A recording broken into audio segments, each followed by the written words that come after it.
Hey everybody, welcome back to the Anyway Whatever podcast. I'm your host, Mike Fisher, and today will be the first podcast episode. I recorded this last summer in 2019 with my brother-in-law, Billy, who also happens to be my best friend. I figured the best way to get comfortable in front of the microphone talking to somebody was to talk to somebody I knew better than just about anybody else on earth. We did this at like a family gathering, so we just went into the garage and set up the gear. So people come in and out a little bit, and we're drinking beer and having fun. I didn't record any video because I wasn't sure at that point I was going to do a YouTube channel, and now I'm definitely going to do a YouTube channel. So this is mainly audio. I'm going to throw up a bunch of like a slideshow. Somebody in the family took some pictures of us talking, and so I'll just use that as a slideshow. But otherwise, it's just going to be audio. So throw it on in the background and listen to it while you're cleaning the toilets or whatever you're doing during quarantine here in the spring of 2020. Anyway, I hope people like it. This is more or less the type of feel that the podcast will have once I start really getting going on it. So comment down below. Let me know what you think. It's just us talking about, trying to get established in life when we were younger. We talk about trying to become professional hockey players and, working construction jobs and all kinds of other crap in between. Anyway, give it a listen. Comment if you like it. Give it a thumbs up. Share it if you think it's funny. Whatever it is. I'll pop back in at the end and give a little outro to the whole thing. So anyway, enjoy. Shut up and sit down.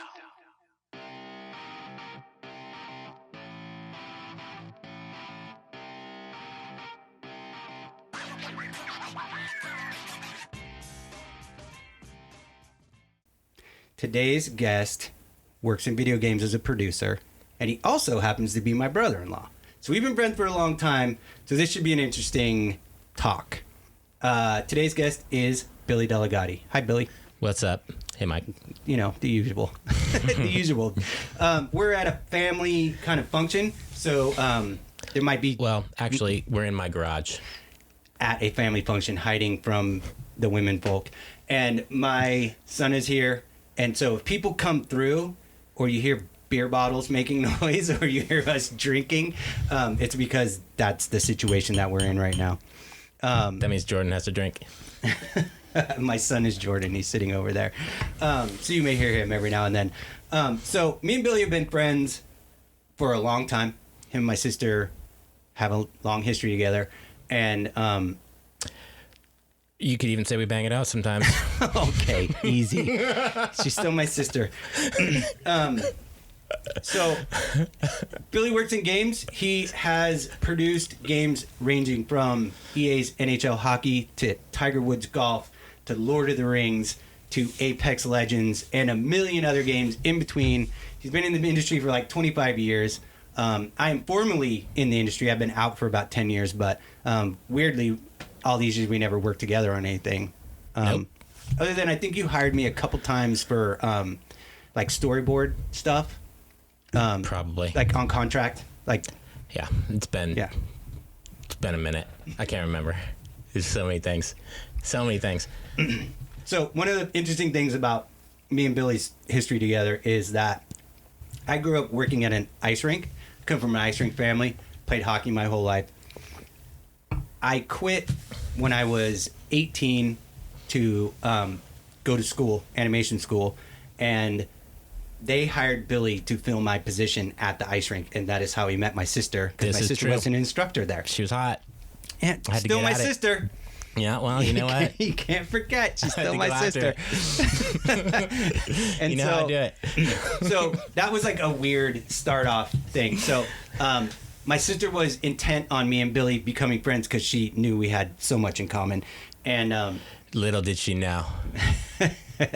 So one of the things that we had in common is that we both liked rap music, hip-hop music. And we're talking 1990, 91, sometime in that period. Well, you were 19. I was like 21. Maybe you want to describe how polar opposite we are looking. But we're the exact same size. We can wear each other's clothes. On the surface, and shoes. We look nothing like we shouldn't, be friends. Right. If you were to judge a book by its cover, I come from punk rock and skateboarding, and Billy comes from Cupertino. BMX and I guess you grew up on rock music. Yeah, rock music, hip hop, whatever. BMX kid, but we did have hockey. In common. Yeah. We had rap music. Word. And so my sister, intent on... Two white boys that love rap music. Yeah. The thing that's funny is that I came to rap music from punk rock because it was kind of... The early stages of rap music were kind of like punk rock, where it was like protest music, right? Word. It wasn't, it wasn't about bitches and bling. It was protest music. Mm-hmm. And so it was an easy catch for a lot of punk rock kids to get into that stuff. And I don't know how you got there. I went the straight up white guy suburban way. MTV found Run DMC and MTV Raps, Run DMC, BC Boys. That's how I like to do it. But I feel like there's been enough time passed that I can officially be a proper hip hop fan. Oh yeah, of course. Yeah, nowadays, I mean, it's been such a part of mainstream culture for so long. Anybody can be a hip hop fan and not have to worry about it. I came in There's no cultural the appropriation going suburban on. way. Yeah, sure. So did I. I mean, I just came in through punk rock door rather than the other way. But so again, going back, my sister is determined that we be friends. I wasn't super sure about this guy, so she buys us tickets to see Anthrax, Public Enemy, Primus, and Young Black Teenagers at the Oakland Kaiser Convention Center in Oakland. Right. And this was like the first time we're ever going out on a solo mission together to see how it goes. Yeah, and it's super trippy because you were like on lockdown. You had a little baby. I did. I was 19, and I had just had my first kid any at of that 19 kind of years stuff. old, 20 years so old. I was like, yeah, let's do whatever, let's go. And you're like, I have to like go to work and stuff like that. I thought that was lame. Yeah, you didn't do a lot of working back then. Ian was fun. Ian and I we had a great time. Ian, your boy Ian.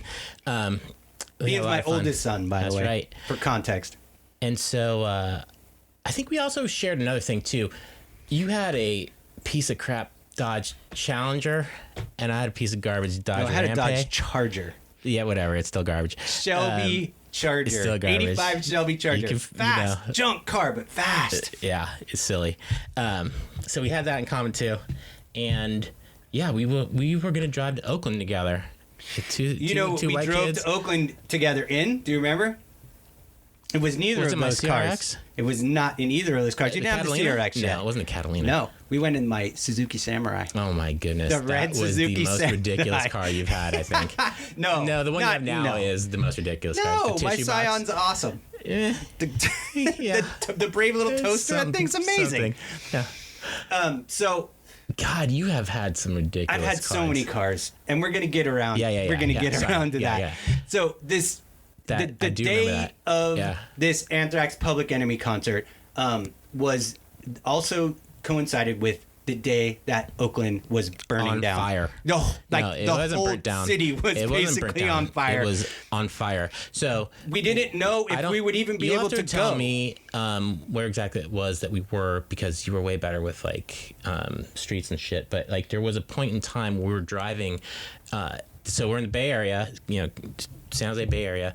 We're driving I can't remember how we got there, but it went from day to night in like 1 second. Yeah, like it was daytime. We were driving, and then all of a sudden it was legit nighttime. Like not like it's foggy. Yeah, right. Like I don't know how to describe this in the best way. We were but on it the went 880 freeway. Nighttime, like from daytime to nighttime. It was insane. We were on the 880 freeway heading towards Oakland. Yeah, and nuts. They had the freeway closed. We weren't sure we were going to be able to get all the way into Oakland. And it literally everything on fire. We, in the middle of the day, drove into nighttime because there was so much smoke clouds.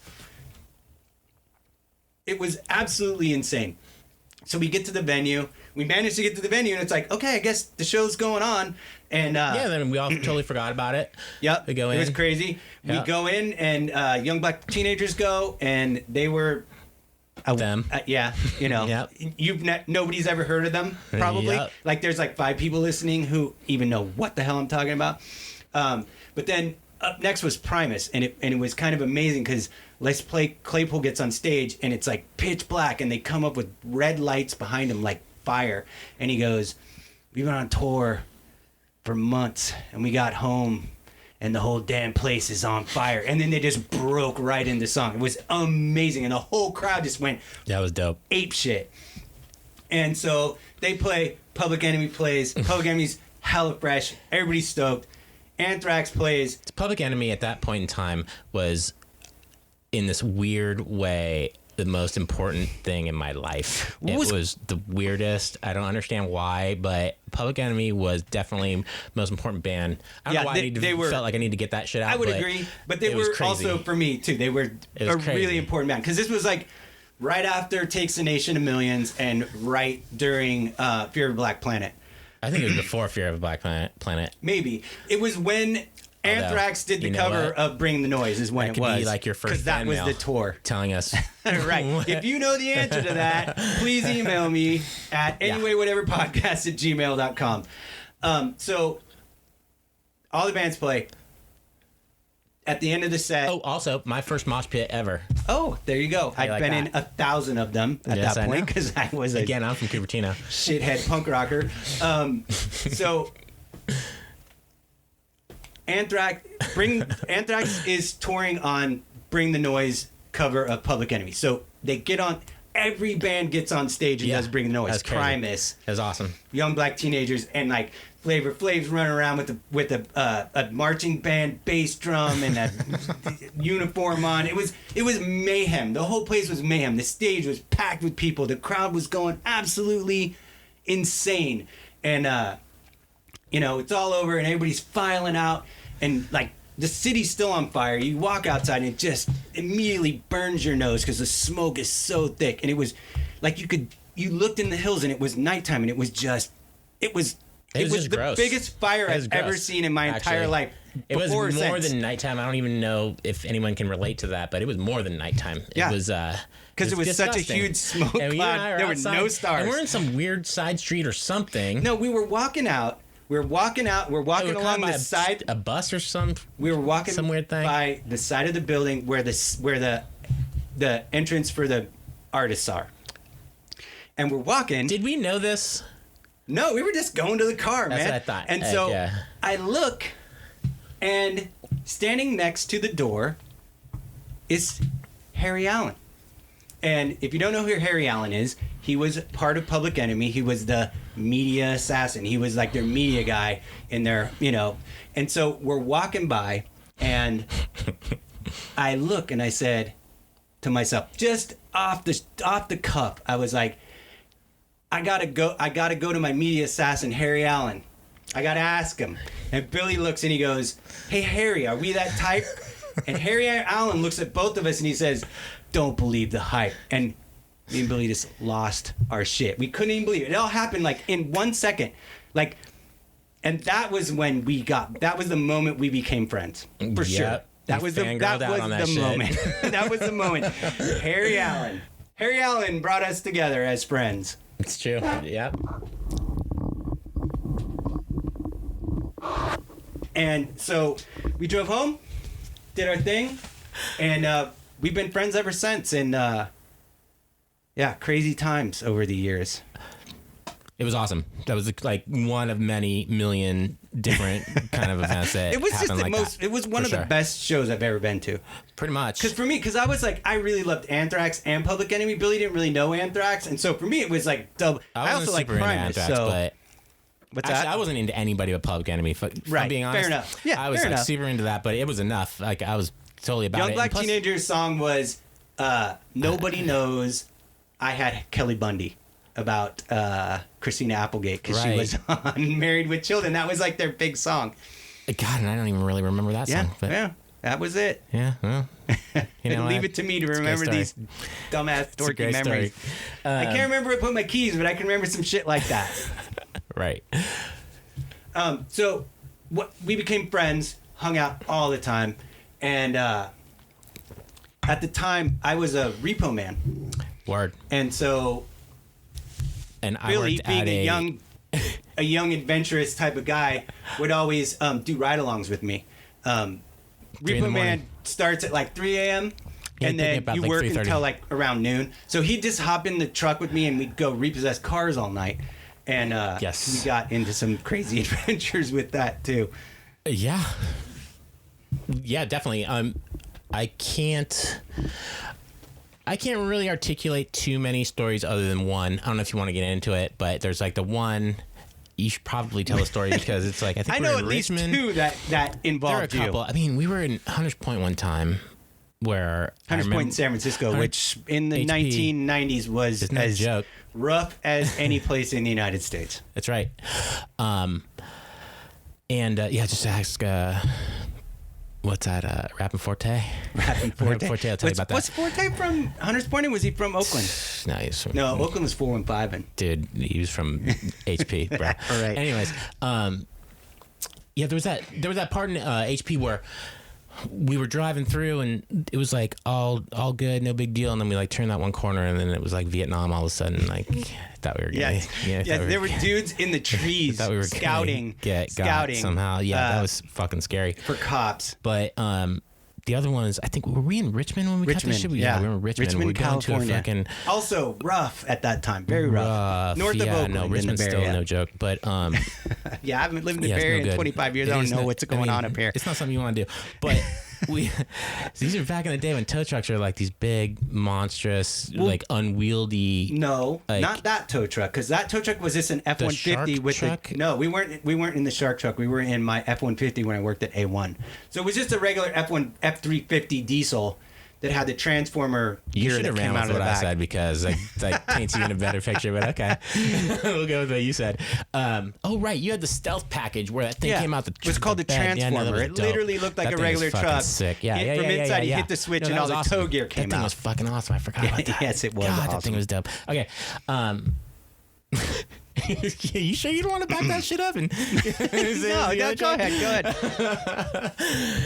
So we fucking find that whip, and it was like an 85 It's like an Regal apartment complex, and it was like lowridered, so it had like green metal flake paint.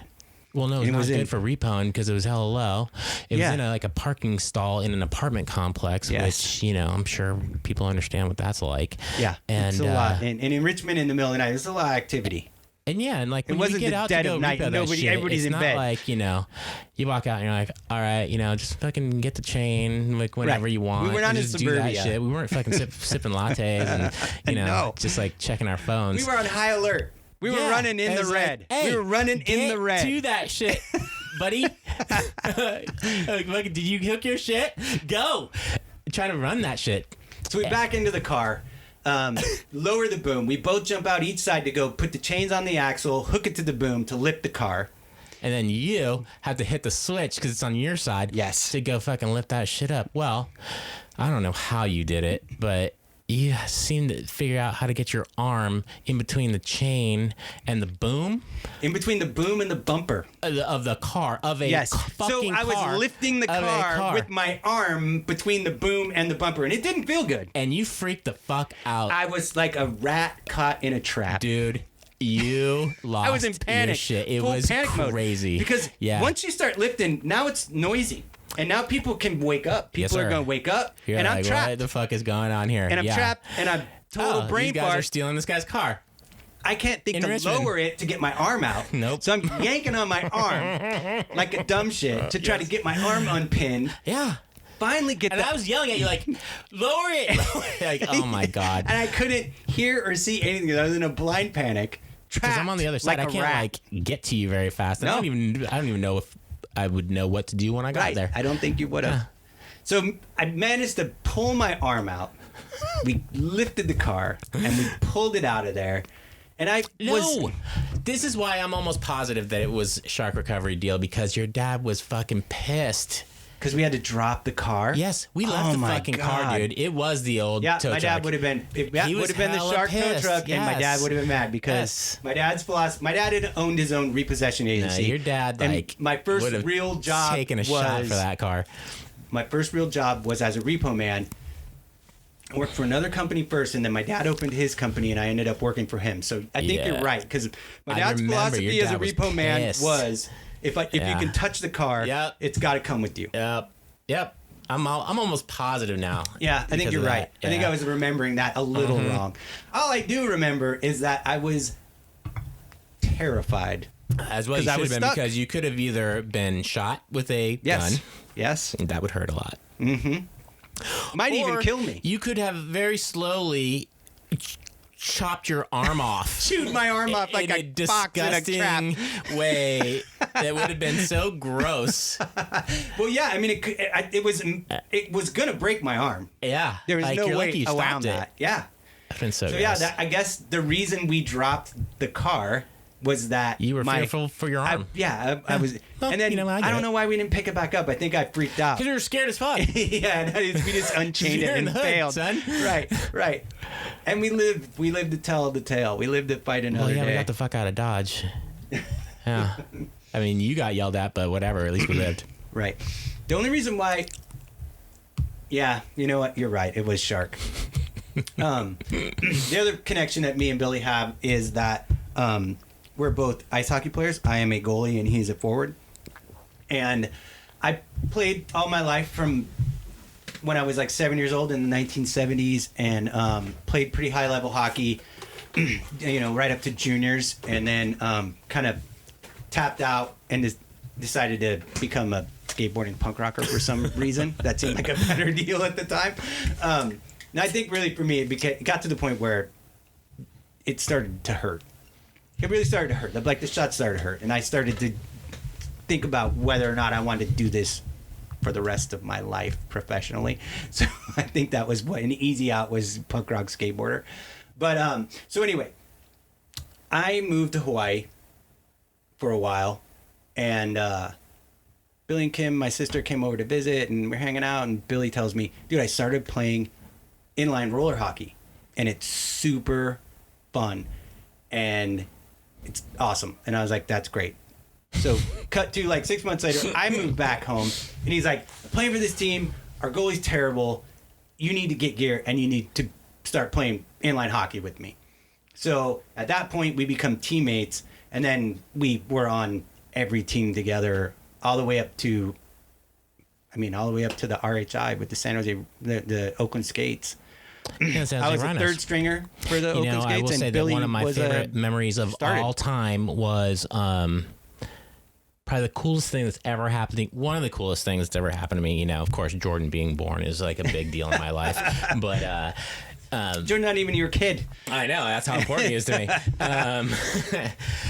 Was dude, the Rhinos tryouts where, like, I think I scored a goal or something, and they started playing "We Will Rock You." That wasn't even at the tryouts. That was at we were at the San Jose Ice. We played at the San Jose Arena, the SAP Center. Yep.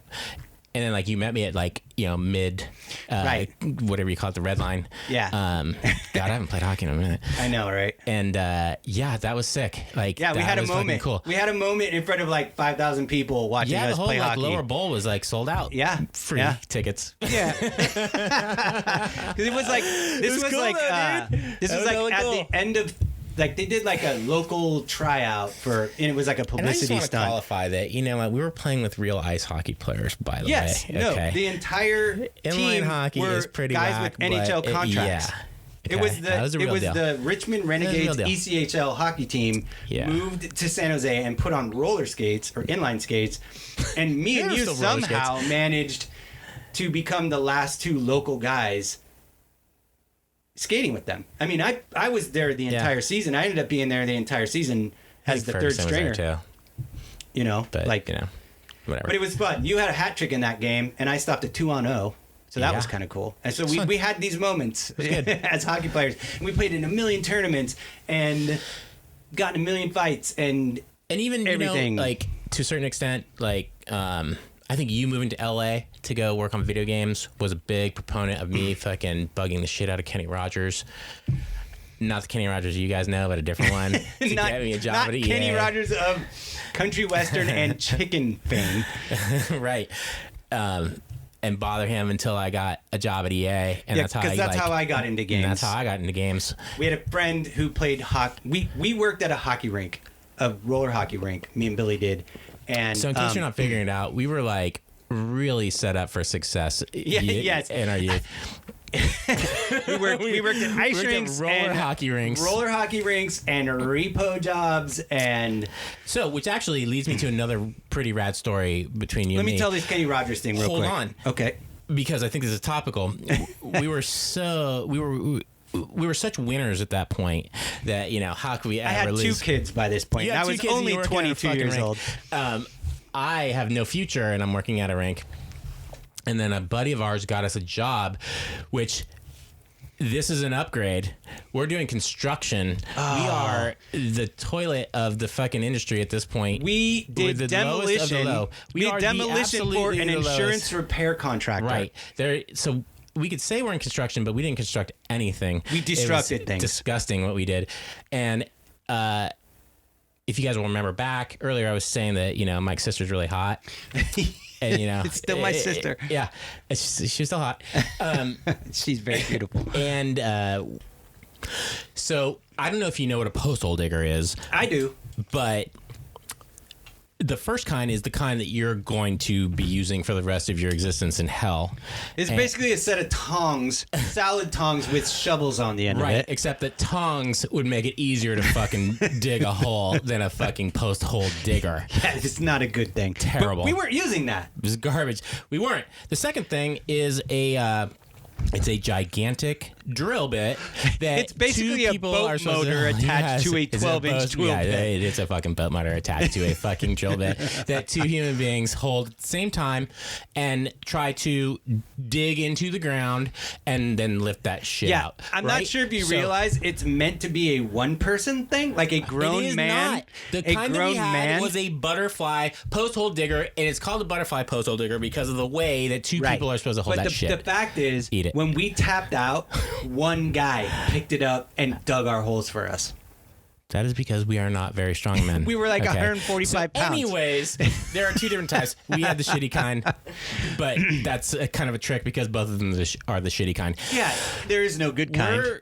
Unless it's attached to a hole fucking... Because that's our job. We're hole diggers. Yes. And we did the worst It work. starts raining. We were the worst. We were laborers. Somebody's trying to build a fence. It wasn't us. We just had to dig the holes, and somebody's trying to build a fucking fence. On a hill. In the rain. And I guess the place is called Hill. Whatever. Because the people were called Hill. Right. But it was also on a hill. No? Okay. And it was raining. Yeah? No? Yes. All right. It was awful. It was like when Billy says we had to pull the thing out to pull the dirt out of the hole, it was mud and not a hole. Mud. So then we'd take the mud out of the hole and the mud would go back in. Yes, because it was downhill. So it was like, take the mud out, the mud goes back in. Take the mud out, the mud goes back in. Sorriest, it was garbage. Dickheads who ever tried to dig a hole ever. We did not deserve the $3.35 an hour that I know we were getting $10 an hour. Paying us. I know at least that. No idea. But yeah, we didn't deserve that. So as we're doing this, and after like the 10th go around of the diarrhea job like that we had. Half a day. 10th go around. It was like half a day. I remember that was at the point where I looked at you and I was like, okay, this is it. If your sister, as hot as she is, yeah, she's very beautiful. We've gone over this. would be with a guy who is digging mud out of a hole only to have the mud go back into the hole and would still stick around for this nonsense, I better lock that shit down. And that's the moment that I decided we needed to get married, and that was with you. That I remember this. I do remember this. And that was a huge important moment. A man making $10 an hour couldn't afford a ring. There's no way you could afford a ring. It was $3.35 an hour, but I mean that's what we deserve. Yeah, it was garbage. I remember I had 2 children by this point, so I had to have been making at least 10. I don't know how Child Protective Services did not catch you on something after that, because I was working 5 jobs. Jeez, well, 5 you should have. Yeah. I was painting goalie masks. I was working at the ice rink. I was working at the construction job. Destruction job. The destruction job, right? We've established that. We never built a single thing. We only tore things down. And then we tried to dig a shitty, muddy hole. Yeah, I was. Muddle. Our lives were ridiculous. Really. It's crazy. You were like 19, 20. Well, this is after I came back from Hawaii. So I was No, that's the beauty of all this. So and you this were is why 21. this story is important, is because we were actually much older than that at this point. Yeah, we had tons it was of things after I going came for back us. from Hawaii. Yeah. So I was like 23. The world was ours at, our construction job. Yes. We'd have everything and anything. Yes, oh, you bet. That it was awful. you can afford at $3.35 an hour. One of directly during that time, I realized going back a bit.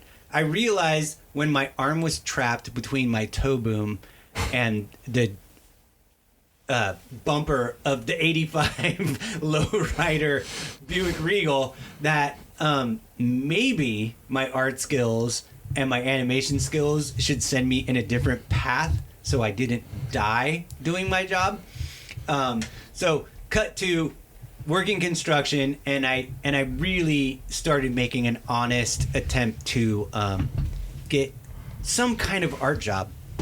Because I couldn't keep doing this. I was not a good manual laborer. I'm a goddamn artist. Like, I'm not cut out of that. I mean, I could do it. I was a brick mason. No, you were terrible at it, but yeah, totally. I was a brick mason. I worked for... I wouldn't say that, but okay, what was his name? Shep. Yeah, oh, Shep. God. He was an ex-convict meth addict, and I worked as a brick mason for that guy. Basically, when I say brick mason, I hauled 70-pound loads of bricks all day long. I was a laborer. I wasn't any kind of skilled craftsman. But anyway, so I think Shep had other plans for you that had nothing to do with bricklaying, or maybe it was bricklaying, but I don't know. Anyways, yeah. So where are we going with this? We had a friend that we played hockey with whose name was Kenny Rogers, and we've been over this, and he's not the country western or chicken guy. So, yeah, it was I'll fast forward a little bit. You got a job in video games. You moved to LA. You left me. No, wait. Which is kind of bullshit. You're going way too far forward. Kenny Rogers, not the chicken guy or country western guy. All right. He was not taking Ruby downtown. He got me a job answering phones at Electronic Arts. And pretty quickly, all of the supervisors in my department realized that I had some art skills and they were going to move me on to art department. I had people coming down and talking to me about potential future jobs. But in the meantime, I got a job in Los Angeles at a game company at Virgin Games doing a game. And so you blew up our family dynamic. Totally. Yes. I moved to Los Angeles and screwed up the entire family dynamic. And everything. Jordan, in the end. None of your kids were even born yet. Well, of course. Of course not. And so, as it coincides with the earlier story where I quit the ice rink job and they replaced me with Billy, when I quit my video game job at Electronic Arts, that Kenny Rogers, not the chicken or country western guy, got me, you got hired in right after me, and it just kind of, it's just the story of our history together. This is like that weird thing. Yeah, absolutely. And I absolutely harassed Kenny Rogers, not So for did chicken That's how I got or in there. country music. And yeah, he got me in as a tester, and the rest is history. Like, yeah, it was Yeah, it you've was been in amazing. the industry now for over 25 years, right? It would have been like Something like that. 97? 96. Because you worked on NHL 97. I know that was like the first thing you worked on, right? At EA. That is true. I was in there at 96 and worked on NHL 97. Yep. Which, by the way, I'm a secret character in that game, and so are you. So am I. Our team, our roller hockey team, was the secret. And if you team. are a gigantic right, NHL 97 Genesis lover, I cannot help you. I have no idea how to tell you how to get into that fucking there's shit. there's some controller code, and if you know it, it must exist But online, we're a secret right? team. It must exist. We're definitely online. a secret team. Yeah, Yes, it's like the most both of us powerful are team. in We are NHL also 97. the most, like, Yes. everybody has 100%. Yeah, it's right. If you pick that, if you can figure out how to unlock that team and pick it, Email you're going to win us the Stanley at- Cup. And you can email us at anywaywhateverpodcast@gmail.com and help us out. Although neither of us have that system or that game anymore, so we have no way of figuring that out, but I think there sounds might good. be an emulator version available. There has to be. There is. Of course. I'm sure there is. Of course. Next week's podcast will tell you how to do it. Yeah, right. This has been pretty good, and I'm pretty sure I'm going to have you back as a regular guest. So we're going to go now into the lightning round. Let's do it. Okay, so I got 5 questions for you. This is the rapid 5. All time, what is your favorite record? So, okay, I hate this question because It's hard. it's very difficult. My favorite record is kind of cliche, but it's Paul's Boutique. It's Paul's Boutique. Beastie Boys, Paul's Boutique. Beastie Boys, Paul's We're Boutique. going to have A lot another of people are conversation gonna about have this. some feelings about that. And I have feelings about this. That's great. We're going to have another conversation. Yeah. We're probably going to do an entire episode just on the Beastie Boys. I mean, I could say something like, Run DMC's Raising Hell as well, but Sure. it And is you know definitely Paul's Boutique. So, go. that was one of your wife's favorite records, too. So that is a family favorite between you all want of to us. talk about my wife? She's very beautiful. Okay, what is your favorite show to binge watch? So, that is also another difficult question, but I gotta tell you, it's Mindhunter, I think. Like, I cannot Mindhunter's wait for very good. Mindhunter to start up again. I love that Next show. month. And I could not, that's one of the few shows where, so, Kimmy, who's my wife, Very beautiful. she's super hot, and you think she's beautiful, which I think is weird, but that's Hey, whatever. look, you're going with hot. I'm That's just trying to whatever. stick with beautiful because she's my I mean, goddamn sister. I think she's hot. Anyways, I can't go with that's hot, one though. of That would those be shows that creepy. I would cheat on her with. You know what I mean? I'd be like, "Oh, sorry, baby. You didn't see it? Oh yeah, you should watch it while I'm You at should work." roll over and go to sleep on my Mindhunter. Yeah.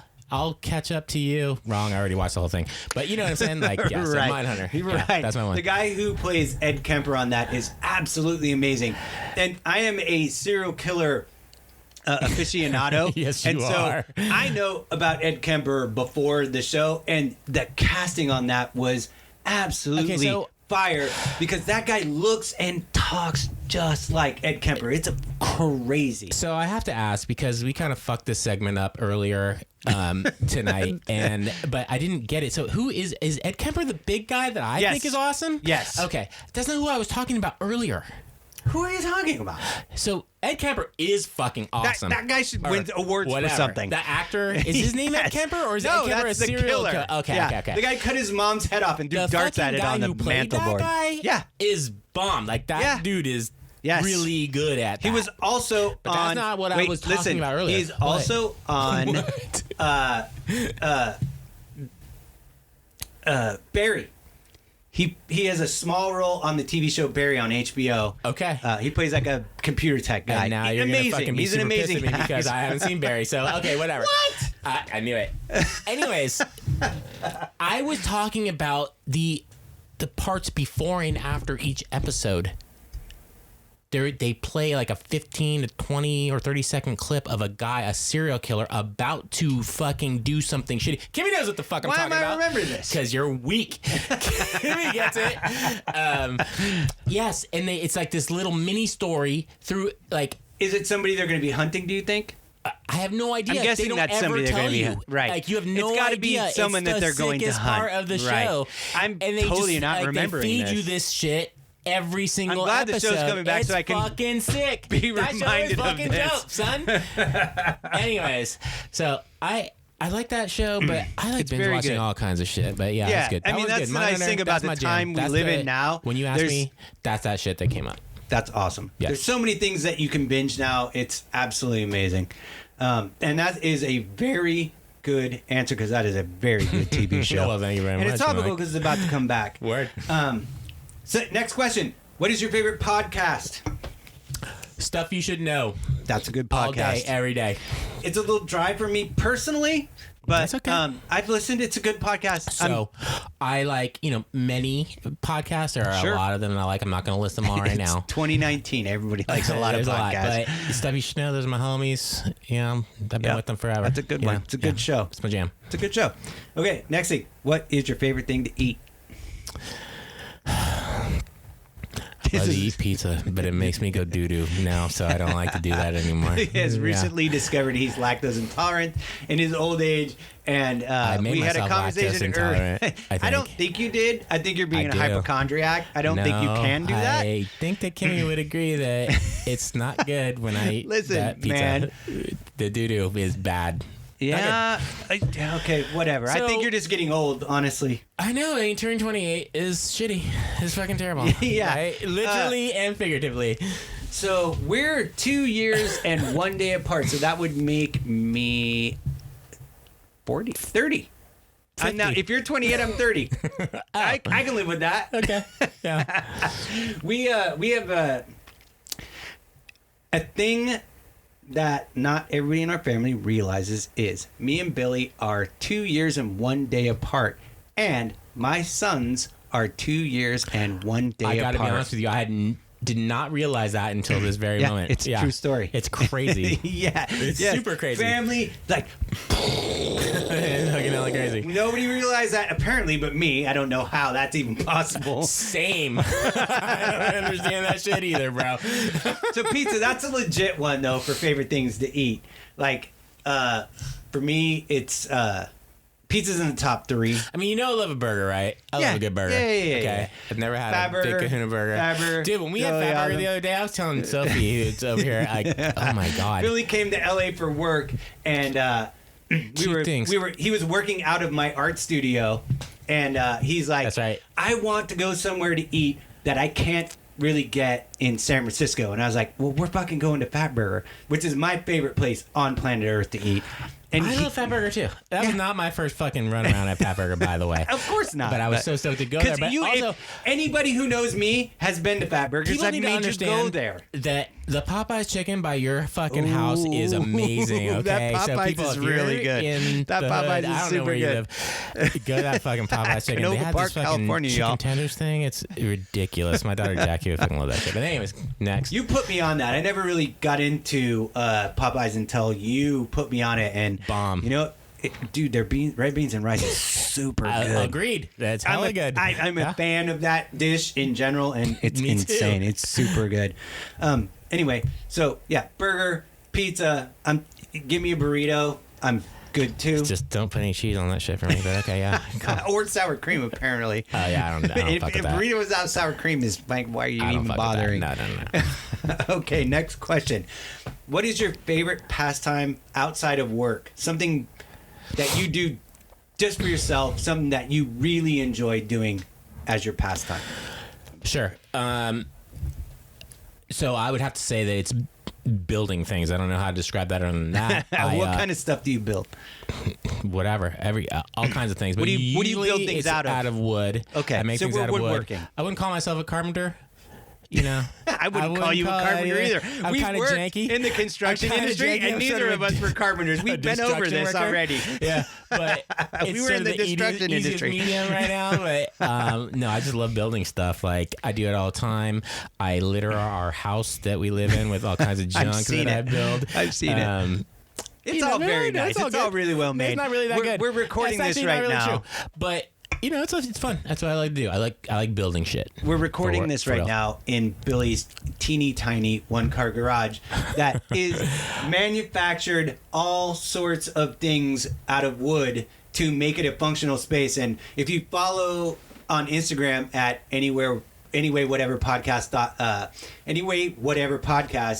there'll be pictures of all of the magic wood stuff that he makes. And I'm talking about everything from tiny, intricate Star Wars figures to this insane, like, I don't know what to call it other than it's like a media pod. It's like a pod. It's like whatever. A chest that has a chair. It's a gaming thing. I'll post pictures on the Instagram. You got to see it. It's amazingly well built. And if you sit in it, you couldn't imagine a more comfortable or amazing place to play video games or even just watch a TV. My wife was just in it a few minutes ago, and she's like, oh, my God, this is awesome. So there'll be pictures of all of this stuff on the Instagram account at anyway, whatever podcast. And we're gonna wrap it up with Billy. He's gonna be back. We had a good time, and he's family, so we're going to do our best. And yeah, thank you. Peace. Thank you. So that was my first attempt at recording a podcast episode, and the audio isn't as great as I wanted listening back to it, but I think it works. I think it's entertaining. I think it's entertaining. I hope everybody else does as well. Well, I'll have Billy back for sure. And thanks for listening. Follow along on Instagram. Subscribe to my channel if you like what I'm doing. Give me thumbs up. Share stuff if you think it's funny. And yeah, anyway, whatever.